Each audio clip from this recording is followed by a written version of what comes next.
नमस्कार, हिमाचल समाचार में आपका स्वागत है। आज के मुख्य समाचार। विश्व स्तरीय स्वास्थ्य सेवाएं प्रदान करने की दिशा में आगे बढ़ रही हिमाचल सरकार। सभी चिकित्सा महाविद्यालयों एवं आदर्श स्वास्थ्य संस्थानों में विश्व स्तरीय उपचार सुविधा प्रदान करने के लिए 1700 करोड़ रुपए से अत्याधुनिक उपकरण खरीदने का निर्णय। धर्मपुरी क्षेत्र में हल्दी की खेती से सफलता की कहानी लिख रही महिलाएं। हल्दी के लिए समर्थन मूल्य घोषित करने पर मुख्यमंत्री को कहा थैंक यू। और अब समाचार विस्तार से। मुख्यमंत्री ठाकुर सुखविंदर सिंह सुक्खू के नेतृत्व में राज्य सरकार स्वास्थ्य सेवाओं के सुदृढ़ीकरण, गुणवत्ता में सुधार लाने और इन सेवाओं को जन जन तक पहुंचाने के लिए समर्पित प्रयास कर रही है। प्रदेश सरकार ने प्रत्येक विधानसभा क्षेत्र में एक और जिला लाहौल स्पीति में 2 आदर्श स्वास्थ्य संस्थान स्थापित करने का निर्णय लिया है। इन 69 आदर्श स्वास्थ्य संस्थानों में से 49 आदर्श स्वास्थ्य संस्थान बनकर तैयार हो गए हैं। प्रत्येक आदर्श स्वास्थ्य संस्थान में 4 से 6 विशेषज्ञ चिकित्सक अपनी सेवाएं दे रहे हैं और चरणबद्ध तरीके से विश्व स्तरीय सुविधाएं सुनिश्चित करते हुए इन्हें आधुनिक स्वास्थ्य उपकरणों से युक्त किया जा रहा है। वर्तमान में 20 आदर्श स्वास्थ्य संस्थानों में डायलिसिस सेवाएं प्रदान की जा रही है और वित्त वर्ष 2025-26 के बजट में राज्य सरकार ने शेष 49 अस्पतालों में 45 करोड़ रुपए की लागत से डायलिसिस सुविधा आरंभ करने का निर्णय लिया है। इस वर्ष 11 आदर्श स्वास्थ्य संस्थानों में ब्लड स्टोरेज यूनिट स्थापित किए जाएंगे। जायका के सहयोग से प्रदेश के सभी चिकित्सा महाविद्यालयों एवं आदर्श स्वास्थ्य संस्थानों में विश्व स्तरीय उपचार सुविधा प्रदान करने के लिए 1700 करोड़ रुपए से अत्याधुनिक उपकरण खरीदने का निर्णय लिया गया है। कैंसर मरीजों को निःशुल्क उपचार की सुविधा सहित 42 प्रकार की दवाइयां मुफ्त प्रदान की जा रही है, जिसमें ट्रांसटूज़ूम टीका भी शामिल है, जिसकी कीमत लगभग 40,000 रुपए है। कैंसर के मरीज को 1 वर्ष में ऐसे 18 टीके लगते हैं और प्रदेश सरकार ये टीका प्रदान करने के लिए एक मरीज पर लगभग 7 लाख रुपए व्यय कर रही है। वर्तमान वित्त वर्ष के लिए बजट में जिला शिमला के चमियाना में AIMSS और जिला कांगड़ा के टांडा मेडिकल कॉलेज में 45 करोड़ 50 लाख रुपए से रोबोटिक सर्जरी की सुविधा स्थापित करने का प्रावधान किया गया है। हमीरपुर व मंडी चिकित्सा महाविद्यालयों में हृदय रोगियों के लिए कैथ लैब स्थापित करने का बजट में प्रावधान किया गया है। इसके अतिरिक्त स्वास्थ्य सेवाओं को मजबूत करने के लिए निजी क्षेत्र के सहयोग से 10 नए हेल्थ एंड वेलनेस सेंटर स्थापित किए जाएंगे। राज्य में स्वास्थ्य सेवाओं को और अधिक सुदृढ़ करने के लिए रोगी मित्र योजना आरंभ की जाएगी, जिसके तहत स्वास्थ्य संस्थानों में लगभग 1000 रोगी मित्र नियुक्त किए जाएंगे। मुख्यमंत्री वृद्धजन देखभाल योजना आरंभ कर 70 वर्ष से अधिक आयु के लोगों को घर जाकर स्वास्थ्य परीक्षण सुविधा प्रदान करने की नई पहल भी सरकार करने जा रही है। स्कूल स्वास्थ्य कार्यक्रम के तहत प्राथमिक स्वास्थ्य केंद्रों के चिकित्सक और पैरामेडिकल स्टाफ नजदीक के स्कूलों में नियमित रूप से छात्रों की स्वास्थ्य जांच करेंगे और उनके लिए परामर्श एवं जागरूकता सत्र आयोजित करेंगे। एम्बुलेंस सेवा को और सुदृढ़ बनाने के लिए 25 एडवांस्ड लाइफ सपोर्ट एम्बुलेंस खरीदी जाएगी। प्रदेश सरकार नई योजनाएं एवं प्रावधान भी करने जा रही है, जो प्रदेशवासियों को स्वस्थ जीवन प्रदान करने में कारगर होंगी। इसके लिए प्रदेश सरकार ने बजट में लगभग 3481 करोड़ रुपए का प्रावधान किया है। खेत खलियान में काम करती प्रदेश की महिलाओं ने यह साबित कर लिया है कि मेहनत, दृढ़ इच्छा शक्ति और प्रदेश सरकार की योजनाओं से सफलता के शिखर को छुआ जा सकता है। मंडी जिला के धर्मपुरी क्षेत्र की महिलाएं पारंपरिक खेती से हटकर हल्दी उत्पादन से सफलता की नई इबारत लिख रही हैं।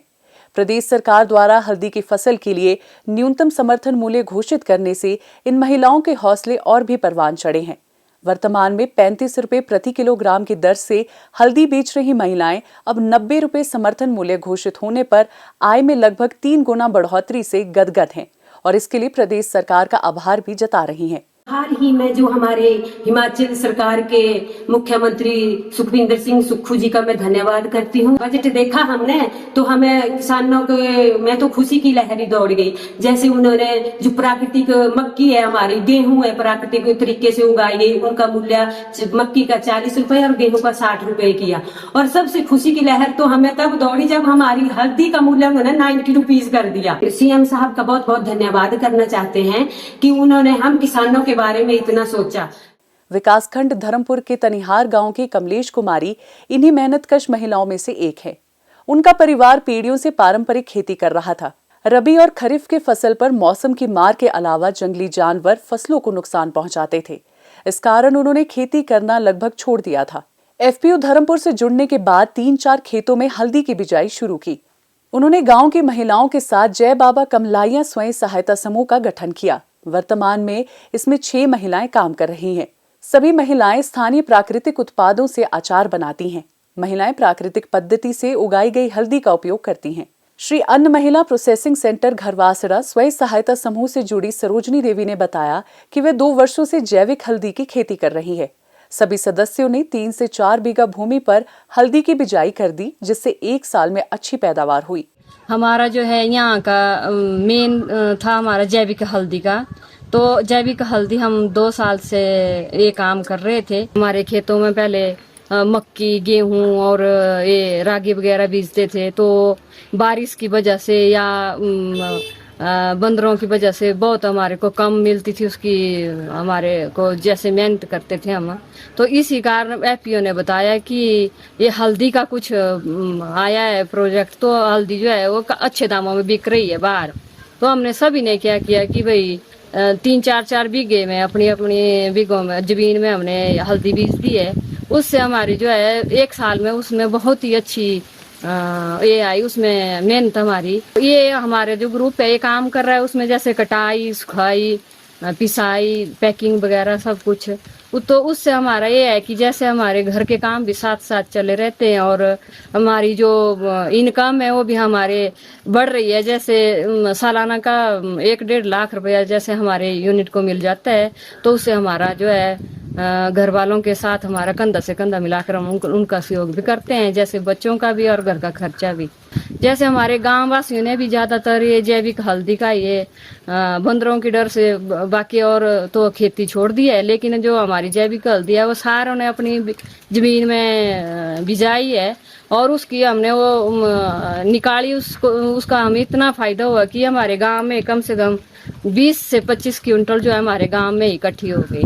तो हम आजकल उसकी कटाई और वो सुखाई कर रहे हैं, फिर उसके बाद पिसाई करके फिर हम एफपीओ को दे रहे हैं। तो उसकी फिर वो आगे दवाई के तौर पर जा रही है हमारी हल्दी।